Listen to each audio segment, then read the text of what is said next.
খালেদা জিয়াকে যে VVIP status দেওয়া এটার জন্য কি কোনো গেজেট হবে কিনা এবং এর আওতায় তার জিয়া পরিবারের অন্যান্য সদস্যরাও থাকবেন কি? এটা গেজেট একটা হয়েছে, এখনো পর্যন্ত এই সুবিধাটা কেবল বেগম খালেদা জিয়াকেই দেয়া। বিল্ডিং কোড যেটা আছে সেটার যথাযথ প্রতিপালনটা নিশ্চিত করবে।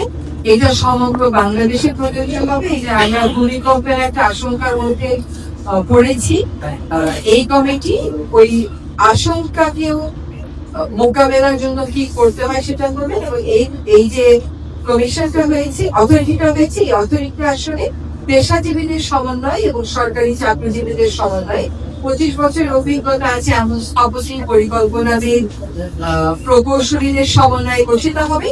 তো এটা গোটা বাংলাদেশের জন্য সেফ, এনভায়রনমেন্ট ফ্রেন্ডলি এবং গ্রিন বিল্ডিং কেমন করে করা যায় সেই কাজটা তদারকি করবে। এই আইনের অধীনে প্যানেল অফ এজেন্সি সরকার স্বীকৃতি দেবে। সব কাজ তো এই অথরিটি করতে পারবে না। ওই বিশেষজ্ঞ সংস্থাগুলো যারা লাইসেন্সধারী হবে এই আইনের অধীনে, তারা এই জিনিসটা আসলে মাঠ পর্যায়ে বাস্তবায়ন করবে। আর আমাদের হাইটেক পার্কের আইনে বলা আছে যে অনেকে আসলে হাইটেক পার্কের জন্য জায়গা নিয়ে রাখে, কিন্তু আসলে বছরের পর বছর ফেলে রাখেন, কিছু করেন না। সেখানে আইনে একটা পরিবর্তন একটা বিধান সংশোধন করা হবে যে 5 বছরের বেশি যদি জমি নিয়ে ফেলে রাখা হয় তাহলে সেই জমি সরকার ফেরত দিয়ে দিতে হবে। জিয়াকে যে ভিভিআইপি স্ট্যাটাস দেওয়া এটার জন্য কি কোনো গেজেট হবে কিনা এবং এর আওতায় তার জিয়া পরিবারের অন্যান্য সদস্যরাও থাকবেন কি? এটা গেজেট একটা হয়েছে, এখনো পর্যন্ত এই সুবিধাটা কেবল বেগম খালেদা জিয়াকেই দেয়া।